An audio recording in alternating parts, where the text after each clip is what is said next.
Hello there, Ron Anderson here. This is the first in a series of videos that I'm making of things that changed my life. And this is the first, and it's going to be called Forgiveness Equals Forgetfulness. This was back in 1995. I was going to a Grace Brethren church.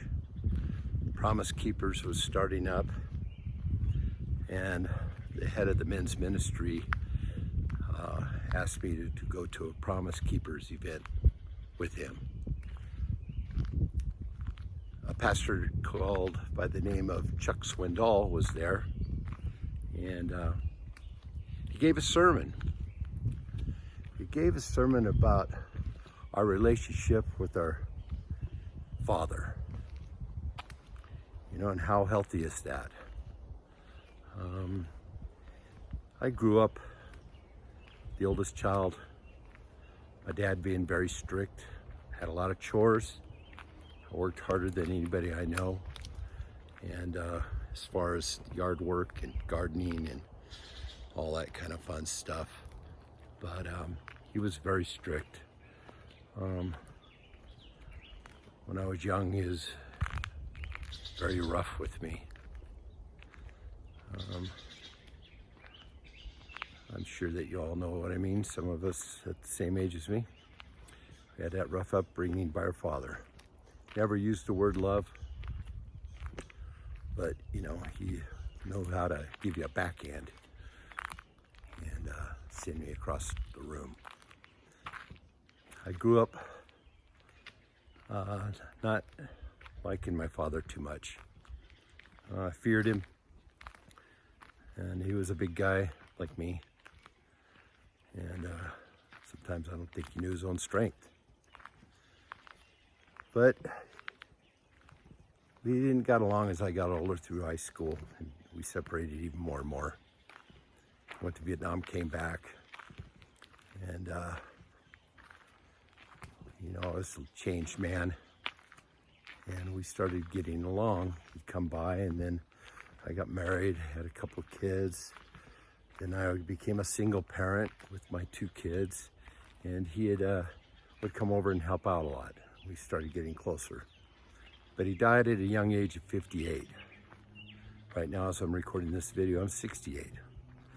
So back in 1995, Chuck Swindoll gave this message about your relationship with your maternal father pretty much equals the relationship you have with the God in heaven. If you can't trust your own father here, how can you trust the Father in heaven? If you don't have faith in your own father here, how can you have faith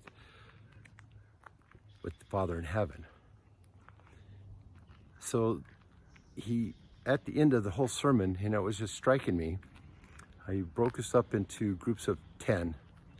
I would say this was probably the first official Promise Keepers meeting in California. It's in Orange County. It's a small church.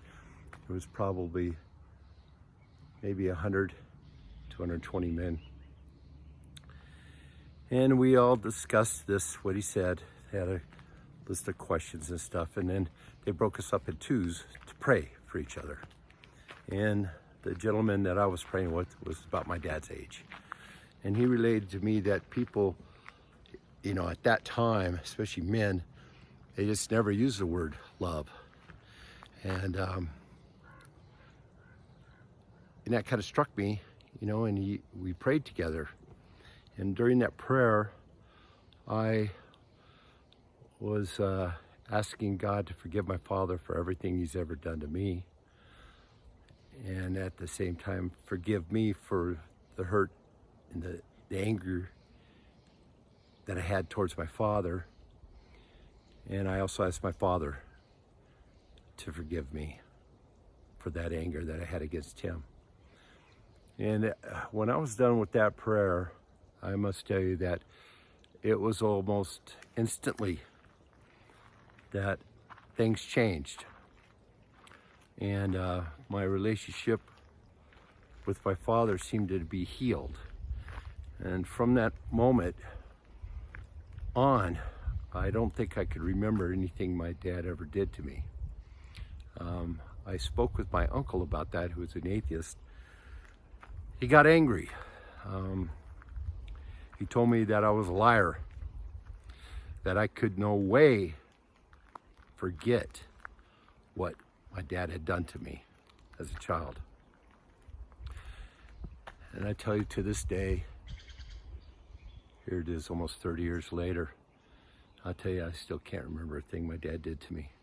Since that day when I prayed and asked God to forgive my father, and I forgave my father, and asked God to forgive me for my anger and my hatred towards my dad that had been passed away for a while.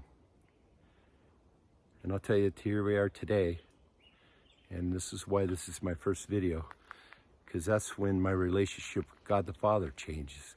God, our Father in heaven, the creator of the universe, the creator of me, my soul, in image of God. And today, I could tell you I've been born again for many years, and that will be another story of when I was born in power with the Christ Spirit in my soul. So, Dad, I love you. This was for you. God bless you. I love you. Can't wait to meet you on the other side. Amen.